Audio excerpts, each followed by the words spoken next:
He asked if everything was all right. I assured him that it was, but that I was just recovering from a big social outing I had taken with friends that day. He understood right away because he's lived with me for a long time. So you understand too, I'll introduce myself.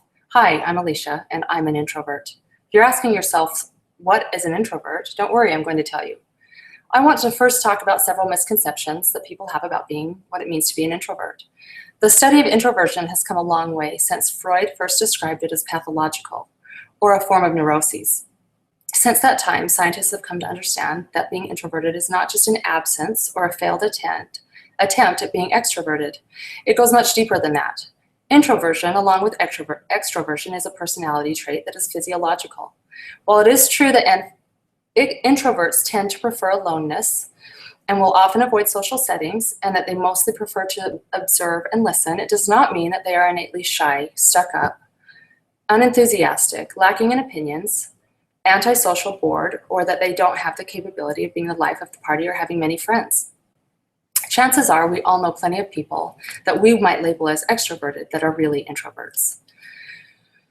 A quote that, in my opinion, sums up an introvert says, "The funny thing about introverts is once they feel comfortable with you, they can be the funniest, most enjoyable people to be around. It's like a secret that they feel comfortable sharing with you, except the secret is their personality."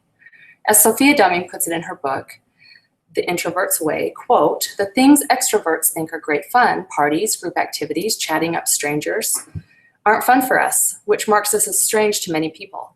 And sometimes well-meaning folks actually grab our arms and try to drag us into doing things we don't think are fun.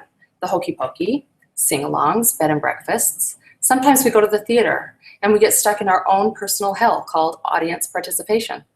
We often attend parties out of a sense of obligation rather than with pleasure.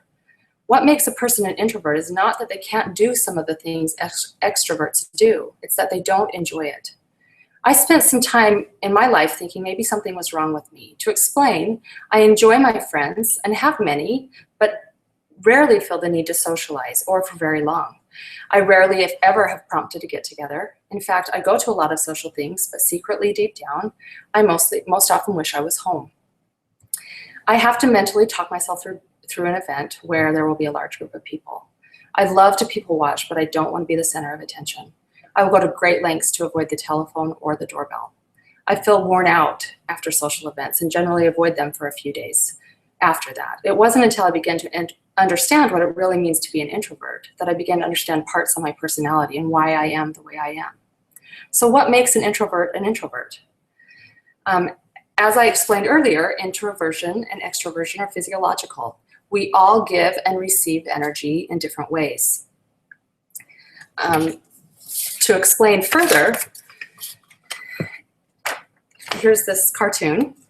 Up here, you have the extroverts, and the way they receive energy is they receive it from outside sources. And so as they socialize and are around people, their energy grows and it feels good to them.